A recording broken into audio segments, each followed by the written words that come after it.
Construction equipment மேனுஃபேக்சரிங்ல முன்னணி நிறுவனமா இருக்கக்கூடிய ஜேசிபி பாத்தீங்கன்னா 2025ல மிகப்பெரிய சாதனையை செஞ்சிருக்காங்க. ஜேசிபி பாத்தீங்கன்னா ஹைட்ரஜன் கம்பஸ்டன் இன்ஜினை கமர்ஷியலா சேல் பண்றதுக்கும் யூஸ் பண்றதுக்கும் அபிஷியலா அப்ரூவல் வாங்கியிருக்காங்க.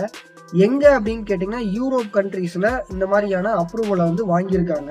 இப்போ நீங்க ரோட்ல போகும்போது பாத்தீங்கன்னா நிறைய 2 வீலர்ஸ் வந்து எலக்ட்ரிக் வண்டியா வந்துகிட்டு இருக்கு. அது மட்டும் இல்லாம நீங்க பார்க்கக்கூடிய 10ல் 4 கார் பாத்தீங்க அப்படின்னா இவி காரா தான் இருக்குது.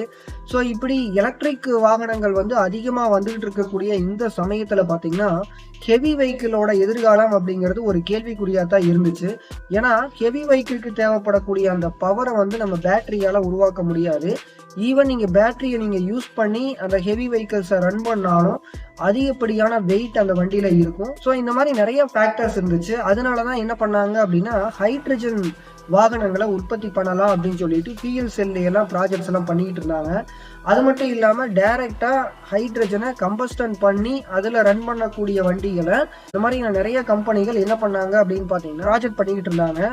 அதுல ஜேசிபி என்ன பண்ணிருக்காங்க அப்படின்னா சக்சஸ் பண்ணி எஸ்கலேட்டர் அதே மாதிரி எர்த் மூவிங் எக்யூப்மெண்ட்ஸ் நிறைய வாகனங்கள்ல இந்த ஹைட்ரஜனை பயன்படுத்தி கம்பஸ்டன் பண்ணி அந்த இன்ஜினை நம்ம பயன்படுத்தலாம் அப்படின்னு சொல்லிட்டு அவங்க அபிஷியலா யூரோப் கண்ட்ரீஸ்ல என்ன பண்ணிருக்காங்க அப்படின்னு பாத்தீங்கன்னா அப்ரூவல் வாங்கியிருக்காங்க. பொதுவாக ஹைட்ரஜன் அப்படிங்கிறது டீசல் எரிபொருளை விட அதிகப்படியான ஆற்றலை கொடுக்கக்கூடிய ஒரு முக்கியமான எரிபொருளா இருக்குது.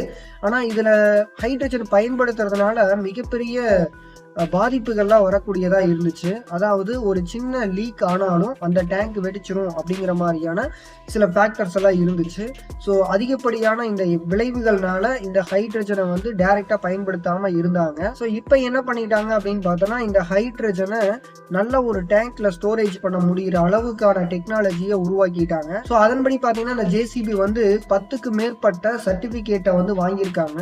இந்த 10க்கு மேற்பட்ட சர்டிபிகேட்ஸ் வந்து யாரெல்லாம் கொடுத்துருக்காங்க அப்படின்னு பார்த்தீங்கன்னா ஜெர்மனி, பிரான்ஸ், யூகே இந்த மாதிரியான நாடுகள் இருக்கக்கூடிய இந்த லைசன்சிங் அத்தாரிட்டிஸ் வந்து கொடுத்துருக்காங்க. ஸோ இந்த சர்டிபிகேட்ஸ் எல்லாம் கொடுத்ததுனால பார்த்தீங்கன்னா சேஃப்டி அண்ட் பர்ஃபார்மன்ஸ்ல ஹைட்ரஜன் எரிபொருள் அப்படிங்கிறது டீசலுக்கு மிகப்பெரிய ஒரு மாற்று எரிபொருளா இருக்கும் அப்படிங்கறதுல சந்தேகமே கிடையாது. ஸோ ஹைட்ரஜன் கம்பஸ்டன் வாகனங்களை நம்ம பயன்படுத்தும் போது 0 எமிஷனை வந்து நம்ம அச்சீவ் பண்ண முடியும். கிட்டத்தட்ட 130 புரோட்டோடைப் இன்ஜின்களை உருவாக்கி அதை வந்து டெஸ்ட் பண்ணி சக்சஸ் பண்ணியிருக்காங்க. ஸோ இப்போ ஐசி இன்ஜின்ல இருந்து அதாவது இன்டர்னல் கம்பஸ்டன் இன்ஜின்ல இருந்து எலக்ட்ரிக் அண்ட் ஃபியூயல் செல் வாகனங்களை வந்து நம்ம அடுத்த ஜெனரேஷன்ல பயன்படுத்துவாங்கன்னு சொல்லிட்டு இப்போ நம்ம ஹைட்ரஜனுக்கு வந்தாச்சு.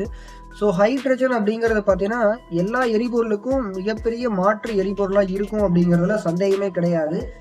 ஸோ இந்த ஹைட்ரஜனை நம்ம உருவாக்குறதுல மிகப்பெரிய சவால் இருக்குது. ஏன் அப்படின்னு கேட்டிங்கன்னா இந்த ஹைட்ரஜனை நம்ம சஸ்டைனபிலிட்டியாக அதாவது எப்பவுமே நம்ம உருவாக்கிக்கிட்டே இருக்கணும். அதே மாதிரி 0 எமிஷனில் உருவாக்கணும் அப்படின்னு கேட்டிங்கன்னா அதுக்கு ஒரே வழி எலக்ட்ரோலிசிஸ் ப்ராசஸ் தான். ஸோ இந்த எலக்ட்ரோலிசிஸ் ப்ராசஸ்க்கு நம்ம வேலை செஞ்சால் மட்டும்தான் அந்த ஹைட்ரஜனை நம்மளால் பிரிக்க முடியும். ஸோ ஹைட்ரஜன் அப்படிங்கிறது பெட்ரோல் டீசலுக்கு மாற்றாக நம்ம அடுத்து பயன்படுத்தக்கூடிய ஒரு முக்கியமான எரிபொருளாக மாறும் அப்படிங்கிறதுல எந்த ஒரு சந்தேகமே கிடையாது.